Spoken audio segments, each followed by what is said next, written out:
الإنسان بطبيعته كائن اجتماعي. مهما كنت بتحب العزلة وبتنزعج من الاحتكاك بالناس، إلا تكون بحاجة لشخص تشارك جزء من تفاصيل حياتك معه، إما أبوك أو أمك، زوجتك أو أولادك. وبرضه ما في غنى عن صاحب ولو على الأقل واحد، بس دايماً المشاركة في إلها ضريبة، بدك تعطي وتاخد يعني. الصاحب الكويس بيساعدك تتطور في حياتك، والصاحب السيء بيسحبك لتحت، والمواقف هي اللي بتكشف الصاحب الصح. واصعب الضربات هي اللي بتيجي من اصحاب القراب. وصاحبنا نضال فعليا انضرب من اقرب اصحابه، انضرب من مصر وخسرها زي ما خسروها العرب بعد زياره التطبيع واتفاقيه السلام مع الاحتلال، في الوقت لما كان الفلسطيني بيحاول يقيم ارضه، ولو في باص مخطوف في شوارع تل ابيب زي ما عمل الدلال. وفي الوقت اللي كان فيه مطمن لجبهه لبنان، اجت الضربه من الجنوب وتفككت البلد كلها ودخلت في حرب اهليه، حرب بتطحن طحن. حاولوا يصمدوا لكنهم تحاصروا، وكان أصعب شعور إنك تحس بإنه كل اللي حواليك مش طايقينك. فقررت المنظمة تترك بيروت، ولما ضلوا أهل نضال في بيروت بدون سلاح يحميهم صارت فيهم أبشع المجازر، وتخلدت ذكرى صبرا وشتيلا في قلب نضال. لكن بعد ما كل هالدم نزل، نضال راح يراجع نفسه ويسأل حاله: أكمل بنفس الطريق وتصير معي نفس النتيجة، ولا حانت لحظة تحول نضال؟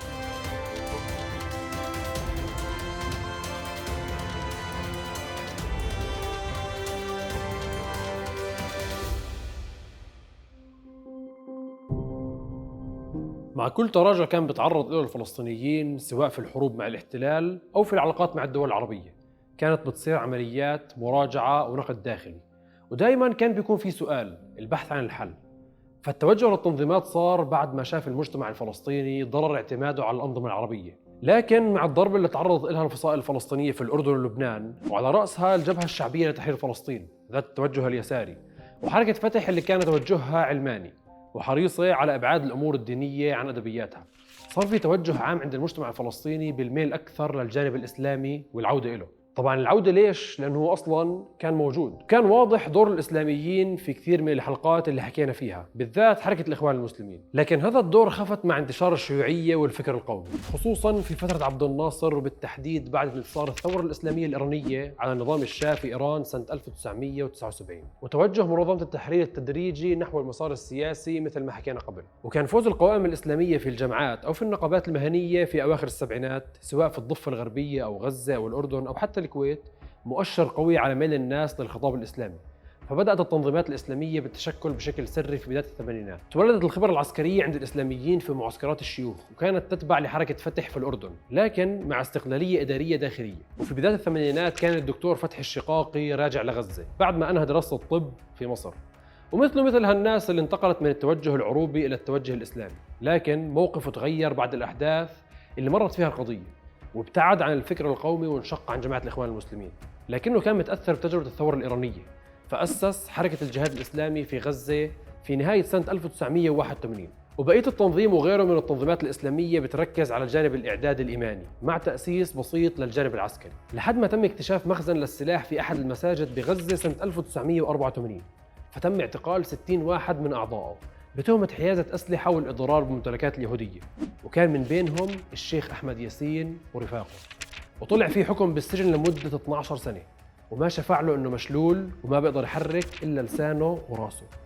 الشيخ أحمد ياسين ما كان أول واحد بتم اعتقاله ولا آخر واحد. قضية الأسرى بدأت من اللحظات الأولى للاحتلال، وما في بيت فلسطيني بيخلو من تجربة الأسر أو الشهادة، فعشان هيك كانت دائما قضية الأسرى في صميم قلب كل التنظيمات الفلسطينية، وهو كان أحد الأسباب الرئيسية لعمليات خطف الطائرات بالسبعينات. وبرضه بالسبعينات بدأت تجربة عقد صفقات تبادل الأسرى، بس كانت على مستوى بسيط، لحد ما أجت الضربة الكبيرة أو زي ما نسميها الهبرة.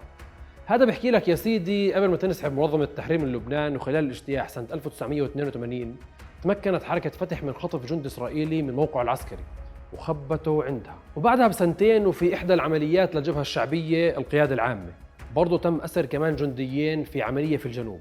هون اضطر الاحتلال انه يدخل في التفاوض ليطلع الجنود الثلاثة، وبالنسبة له ثمن الجنود غالي جدا، وتم إبرام الصفقة بإخراج 1150 أسير مقابل هدول الثلاث جنود.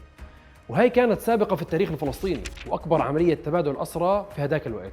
إحنا بنحكي زمان لسه، لكن ميزة هاي الصفقة ما كان العدد بس، في كانت ميزة صغيرة إنه أعطت الخيار لكل أسير إنه يختار المكان اللي بده يرجع له، لأنه الظروف صارت مختلفة خلال الأسر. أما الميزة الكبيرة فكانت خروج شخصيات نوعية من الأسر، وعلى رأسهم كان الشيخ أحمد ياسين والفدائي الياباني كوزو أوكاموتو اللي حكينا عنه من الجيش الأحمر الياباني، وشارك في عملية مطار اللد. والحلو في الموضوع طلع من السجن مسلم. متذكرين الشباب الستة اللي انحبسوا في عملية وادي القلط؟ متذكرينهم؟ حكيت لكم عنهم بالحلقات اللي قبل وحكينا لكم ما تنسوهم. برضه كانوا مشمولين في الصفقة بس طلعوا 5 مش 6، لأنه في واحد منهم استشهد في أحد الإضرابات عن الطعام اللي بياخذوها الأسرى مضطرين ليحصلوا على حقوقهم الأساسية داخل السجن. واللي بيعرف السجن أو بيسمع عنه أو بيسمع قصة المسجونين بيعرف إنه السجن مدرسة، وإنه دخلته مش زي الطلعة منه. وفي سجون العالم ممكن تطلع متشجع على الجريمة أكثر، وممكن تطلع ندمان على إشي عملته فبتصير شخصيتك حذرة أكثر. لكن سجون الاحتلال وتصرفات سجون الاحتلال بتخليك تطلع من عنده كاره إشي اسمه احتلال ومتعلق بفلسطين أكثر وأكثر. فما بالك لو تكون طالع في صفقة تبادل أسرى. الشاب اللي طلعت حددت مسارها من جوا السجن، بس كانت تستنى الفرصة المناسبة. بتحس إنه الفلسطيني مع الوقت بيزداد تعلقه بأرضه، أما الاحتلال مع الوقت بيزداد تعلقه بإجرامه، لأنه بضل بالآخر احتلال، ما بتغير أسلوبه وإجرامه مهما تغير الزمان أو المكان، وحتى لو كانت بينك وبينه صفقات. يعني مش كان الاتفاق هو الخروج الآمن لمنظمة التحرير الفلسطينية من بيروت وراحت القيادة منظمة التحرير على تونس؟ الاحتلال لحقهم لهناك. كان هدف الاحتلال إنه يغتال قيادات منظمة التحرير مرة واحدة ويخلص من هالكابوس عن طريق ضربة جوية على السريع. فاستعان الموساد بأقمار صناعية عن طريق الأمريكان، وعلى الأرض استعان بالعملاء اللي جندهم. فعرف مكان اجتماع القيادة في منطقة حمام الشط في تونس في صباح يوم 1/10 سنة 1985 الساعة 10 الصبح. لكن شاءت أقدار رب العالمين أنه قبل ما يبدأ الاجتماع يقرر مدير مكتب عرفات تأجيله للمساء، فتغير جدول عرفات وطلع من المدينة. لكن قبل ما وصلت الأخبار للموساد كانت الطيارة اللي بدها تقصف صارت واصلة، فيعني أنه خلص اللي عليك عليك. فقصفت مكتب عرفات ومقر قيادة الأركان الفلسطينية والسكن التابع لها.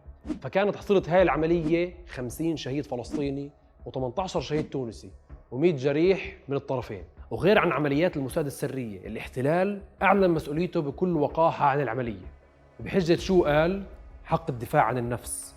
هذا غير الإشاعات اللي نشرها أول إشي إنه اغتال عرفات، وبعد ما اختلط الدم التونسي بالدم الفلسطيني خرجت المظاهرات وضغطت الحكومة لتضغط على الاحتلال، وفعلاً قدمت شكوى لمجلس الأمن، بس كالعادة كان في قرار فيتو أمريكي لحماية الاحتلال. بس هون تونس ما سكتت وهددت بقطع العلاقات مع أمريكا إذا بضل قرار الفيتو، فتراجعت أمريكا ببساطة وحصلت تونس على أول قرار في مجلس الأمن في إدانة للاحتلال. بس لحد الآن ما حصلت على التعويضات من الاحتلال، لأنه باختصار مجلس الأمن ما بمون على إسرائيل أصلاً. أو بالأحرى هي بصراحة ليش نضحك على بعض، بطلت صدمة، لأنه حكينا إنه كان في توجه واضح للسلام واعتبار إنه العمل السياسي شكل من أشكال المقاومة. فالمفاجأة كانت إنه ياسر عرفات رئيس منظمة التحرير الفلسطينية وبعد شهر فقط على عملية استهداف مقرات المنظمة في تونس طلع في خطاب تم تسميته بإعلان القاهرة، ذكر فيه إنه الشعب الفلسطيني ورغم كل اللي صار فيه إلا إنه متمسك بالسلام، وتحجج إنه هذا برضه كان خيار العرب في القمة العربية واتفاقيات جنيف ومؤتمرات السلام والشلة هاي. وحكى على لسان المنظمة I condemn، ندين كل انتهاك لحقوق الإنسان خاصة حقه في الحياة والأمن. جميل جدا. وتؤكد منظمة التحرير الفلسطينية قرارها بإدانة جميع العمليات الخارجية وكل أشكال الإرهاب، وسوف تتخذ المنظمة ابتداء من اليوم كافة الإجراءات الرادعة بحق المخالفين. أنا مش فاهم الزلمة معنا ولا علينا؟ لا، وحكى العمليات الإرهابية التي ترتكب في الخارج تسيء إلى قضية الشعب الفلسطيني وتشوه كفاحه المشروع في سبيل الحرية. هذا عم ينبسط يعني. هلا هو صح حكى كمان على المجتمع الدولي أن يلزم إسرائيل بوقف جميع الأعمال الإرهابية في الداخل والخارج، وإنه تؤكد المنظمة تمسكها بحق الشعب الفلسطيني في مقاومة الاحتلال الإسرائيلي لأراضيه بكل السبل المتاحة. بس هاي أول مرة بيكون في إدانة فلسطينية لعمل فلسطيني واتهامه بالإرهاب. بس هذا الحكي فتح العين على التوجه الواضح لعرفات ومنظمة التحرير وحركة فتح اللي كان بيسعى بعد خروجه من بيروت ودمشق وعمان والقاهرة وهلأ بتونس كمان إنه يحاول يصالح الأنظمة العربية ويتقرب منها ويفتح معها خطوط، لأنه صار في تشتت فلسطيني رسمي في كل هاي الدول. فالتقى عرفات مع الرئيس المصري حسني مبارك وحاول كسر الجمود تجاه مصر بسبب موقفها اللي عمله السادات، وكمان كان أصلا ملتقي مع الملك حسين في الأردن قبل ما تصير حادثة حمام الشط في تونس. وناقش معه تفاصيل خطة العمل الأردني الفلسطيني المشترك، واللي سمي لاحقاً باتفاق عمان، واللي انذكر فيه بالحرف: اتفقت حكومة المملكة الأردنية الهاشمية ومنظمة التحرير الفلسطينية على السير معاً نحو تحقيق تسوية سلمية عادلة لقضية الشرق الأوسط، ولإنهاء الاحتلال الإسرائيلي للأراضي العربية المحتلة بما فيها القدس، وفق الأسس والمبادئ التالية: الأرض مقابل السلام، حق تقرير المصير للشعب الفلسطيني، حل مشكلة اللاجئين، وحل القضية الفلسطينية من جميع جوانبها، تنظيم مؤتمر دولي للسلام. لكن صار في خلاف داخل منظمة التحرير بين الفصائل الفلسطينية على تفاصيل هاي البنود، اللي شافوا فيها انحراف ممكن يؤدي لضياع القضية الفلسطينية، لأنه في ناس كانت شايفة هذا المسار كله غلط، وكانوا شايفين أن مصر والأردن بيضغطوا على ياسر عرفات بالموافقة على قرار مجلس الأمن رقم 242 اللي بيطلب من الاحتلال الانسحاب من الأراضي اللي احتلها عام 1967 وإنهاء حالة الحرب بدون حل القضية الفلسطينية، لأنه بتصير خلص قضية لاجئين وبسكت عن الأراضي المحتلة عام 1948. يعني مفهوم ضمنا أنه هذا القرار يعني اعتراف مبدئي بإسرائيل. عرفات ضل متردد أو رافض أنه يوافق عليه، لكن بسبب طريقة تعامل عرفات مع الاتفاق ومماطلته بتوقيعه رجع الخلاف الرسمي بين الأردن ومنظمة التحرير، وأعلن الملك حسين بعد سنة كاملة مقاطعة منظمة التحرير سياسياً، وحمل المنظمة مسؤولية انهيار العلاقات المشتركة، وتم إغلاق مكاتب منظمة التحرير بالشمع الأحمر في عمان، وطلب من قيادتها بالمغادرة. مظاهر تحول التوجه العربي كانوا الفلسطينيين قادرين يرصدوها ويشوفوها، بس كان صعب تقدر تعبر عنها بسهولة، لأنها جاي خليط بين إحباط وتفاؤل على أمل مع شوية يأس. هيك كانت مرحلة غريبة شوي، وأوضح شيء كان بيعبر عن هاي المرحلة هو رسومات الفنان ناجي العلي. على فكرة هو بدأ موهبته بالرسم على جدران السجن، وهو سجن أصلاً بسبب نشاطه السياسي ومشاركته في المظاهرات، لكنه بعد ما طلع طور موهبته ولفت انتباه الصحفي غسان كنفاني لما شاف رسوماته وقت زيارته لمخيم عين الحلوة، ونشر له أول لوحة في مجلة الحرية، وبعديها اتطور عمل ناجي وانتقل للكويت ورسم تقريباً 40,000 كاريكاتير بمسيرته، وهو اللي ابتكر شخصية حنظلة، طفل فلسطيني معطي ظهره للجمهور وبراقب شو بصير بفلسطين. وكان ناجي يوصف حنظلة إنه هو الأيقونة اللي بتمثل الانهزام والضعف في الأنظمة العربية. ولما كانت الناس تسأل ناجي متى حنظلة رح يلف وجهه، إنه خليه يحول وجهه علينا يعني يلف، حكى لهم عندما تصبح الكرامة العربية غير مهددة، وعندما يسترد الإنسان العربي شعوره بالحرية وإنسانيته. هذا الوعي وهذا النفس بحب الوطن أزعج الاحتلال، اللي وصل مستواه إنه يستفزه رسمه على ورقه، وما تحمل استمرار نفس صاحب حنظلة، فنفذ عملية اغتيال في لندن اللي انتقل للعمل فيها، واستشهد ناجي بعد شهر من إطلاق النار عليه في شهر 8 سنة 1987 لتأثره بإصابته. وما زالت الشرطة البريطانية لليوم تطلق نداء كل سنة على أمل حدا يعطي معلومة تكشف مين الفاعل. مش عارف هدول بتهبلوا على مين ولا على مين. أما حنظلة فما زال لليوم لافف وجهه، لأنه الكرامة العربية لسه مهددة، والإنسان العربي شعوره بحريته وإنسانيته بعده مصادر. شعور العجز والبحث عن حلول من خلال السلام صار هو السيمفونية اللي بتعزف عليها الدول العربية بحجة مصلحة فلسطين. بس أهل فلسطين ما كان عندهم أي خيار تاني، كانوا مصرين على عدم التنازل عن أرضهم بأي شكل من الأشكال، وكانت وسيلة الضغط الأكبر عليهم هي السجن. واحد من الرجال اللي طلعوا في الصفقة الأخيرة كان مصباح الصوري. مصباح أول مرة انسجن فيها كان عمره 16 سنة، والسبب كان إنه رمى قنبلة يدوية على دورية للاحتلال في جباليا، فأطلق الاحتلال رصاصة على رجله وعلى إيده، وصار معه شلل جزئي بإيده اليسار. بس مصباح ما كان يستنى تخلص فترة محكوميته، كان دائما يفكر بطريقة للهروب من السجن بأي شكل. في مرة كشفوه حراس سجن بير السبع بعد ما نشر قضيب حديد لأكثر من نص قطره، وعمره وقتها كان 22 سنة، لكنه طلع في صفقة التبادل الكبيرة مع باقي الشباب. بس طلعته من السجن ما خلته يقعد هادي، السجن رباه يتحرك ويزيد إصرار على المقاومة، مش رباه يخاف ويبطل هذا الطريق. فانضم مصباح لمجموعات سرايا الجهاد، وشارك بتنظيم الخلايا وتدريبها وشراء سلاح، ونفذ عدة عمليات إطلاق نار ورمي قنابل على دوريات الاحتلال في غزة، لحد ما تمكن الاحتلال منه مرة تانية بعد ما هاجم مع مجموعة من رفاقه دورية للاحتلال. فاعتقلوا مصباح بعد سنة من تحرره بالصفقة في شهر 5 سنة 1986، وانحكم عليه 30 سنة سجن. بس هو ما كانت فارقة معه، ولما دخل السجن عرفوه الضباط لدرجة انه مرة ضابط المخابرات حذر رئيس السجن قدام مصباح انه مصباح ممكن يهرب. فحكى مصباح لرئيس السجن: انت عندك راس، فكر فيه زي ما بدك كيف تمنعني اهرب من السجن تبعكم.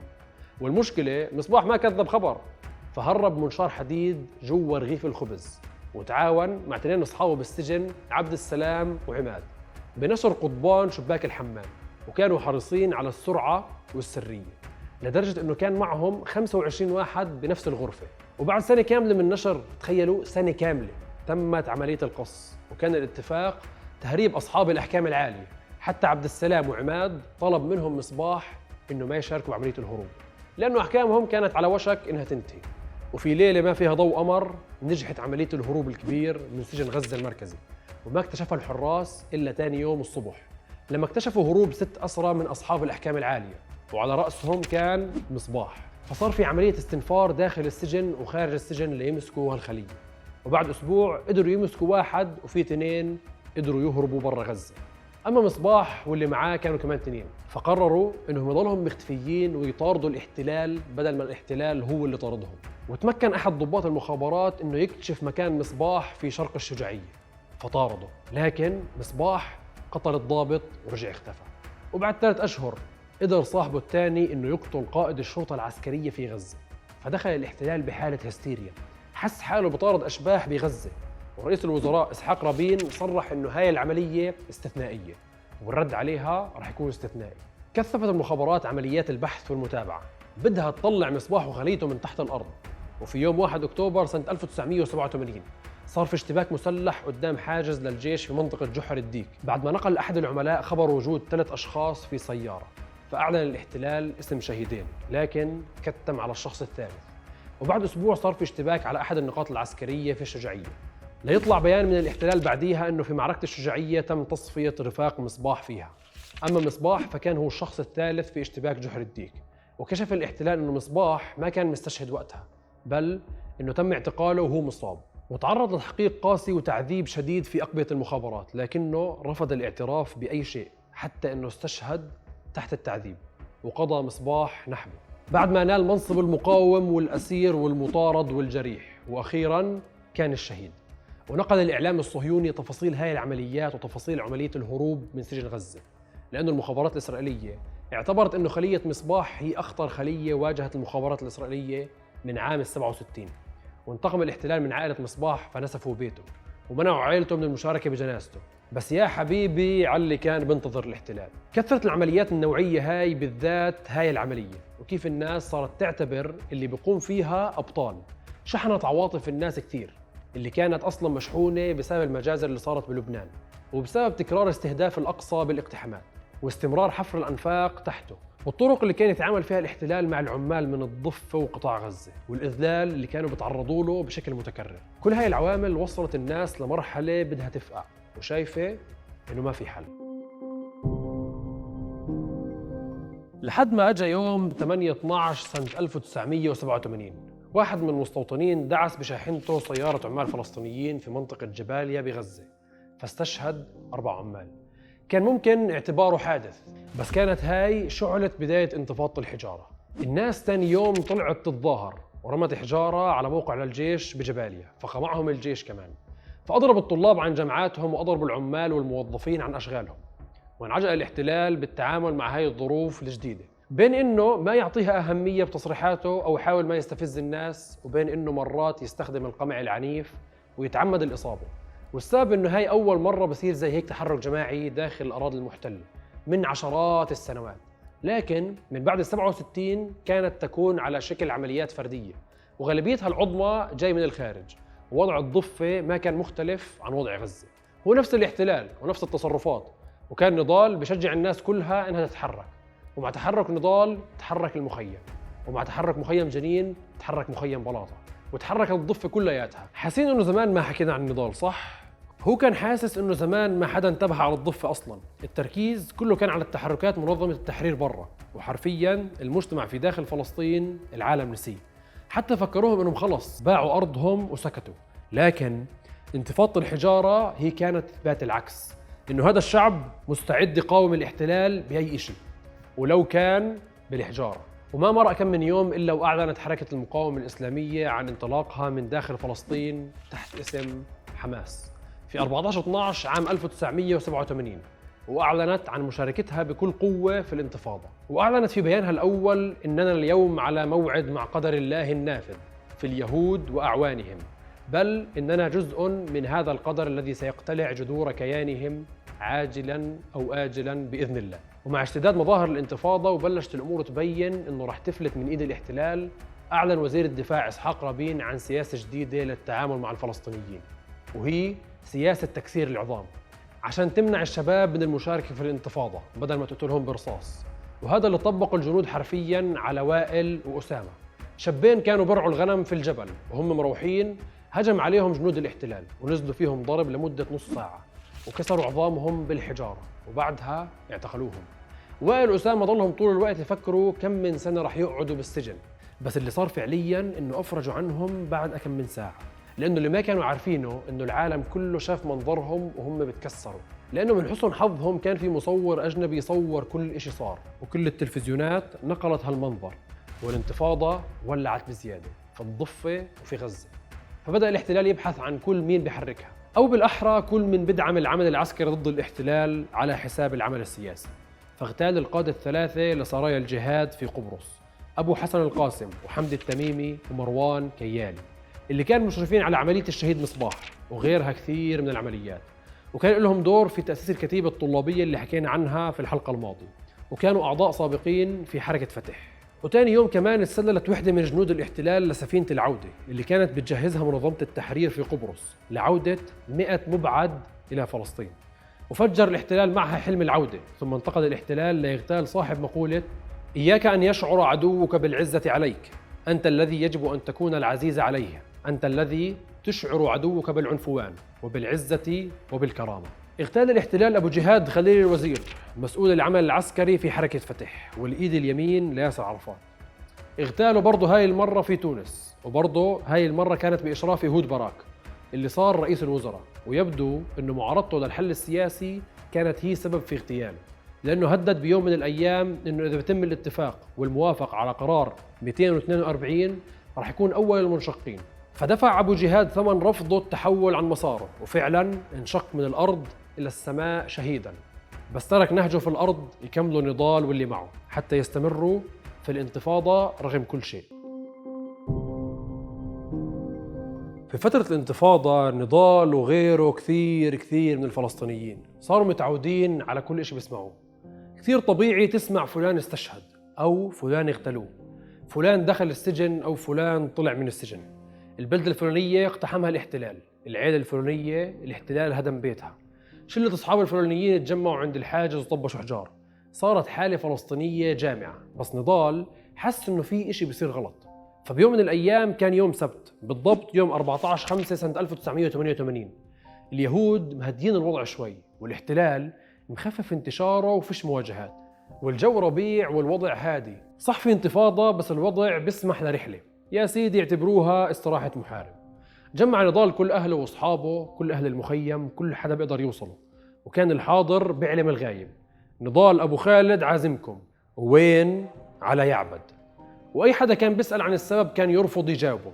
التم كل معارف نضال، كانت لمة من نوع غريب، مش الكل بيعرف بعض، وبس هيك خلص حاسين في إشي معين بجمعهم. شكله هيك وقت الشدة بتصير الناس قلوبها على بعض. الأولاد كانوا بيلعبوا على جنب، والزلام ذبحوا الذبايح وولعوا النار، والنسوان عملوا السلطات وجهزوا سفرة فلسطينية على كيفكم، واللي كانت جايبة معها مقلوبة، واللي جايبة مسخن، واللي جايبة فطاير زعتر، كل إشي بتتخيلوه كان موجود. ونضال براقب وهو مبسوط. زمان ما صارت هيك لمة. بس بعد ما أكلوا أكلاتهم وارتاحوا، وقف أبو خالد اللي هو نضال وخطب قدام الكل: انتوا عارفين ليش اجينا هون اليوم؟ أو انتوا عارفين شو هذا المكان اللي احنا موجودين فيه؟ الكل صفن ببعض وساكتين بيستنوا الحج نضال شو بده يحكي. اليوم بصيرنا 40 سنة بالضبط مهجرين من بيوتنا، 40 سنة من آخر مرة شفنا فيها يافا وحيفا وجنين وصفد والناصرة، 40 سنة من آخر مرة شفنا فيها اللد والرملة وبير السبع وحتى غزة، اللي بصح له بزورهم زيارة وبتصريح و100 سلافة وبستنى الاحتلال يوافق له عليه. هاي الأرض اللي أنتوا واقفين عليها هون أبوي حارب مع الشيخ عز الدين، هون كانت معركة يعبد. أنا ما كنت معهم وقتها، بس أنا ما نسيت ولا عمري بنسى، وأنتوا ولا عمركم تنسوا. عدوا سنين الاحتلال، وعدوا أرقام الشهداء والجرحى والأسرى، وعدوا البيوت اللي انهدمت والقرى اللي تهجرت.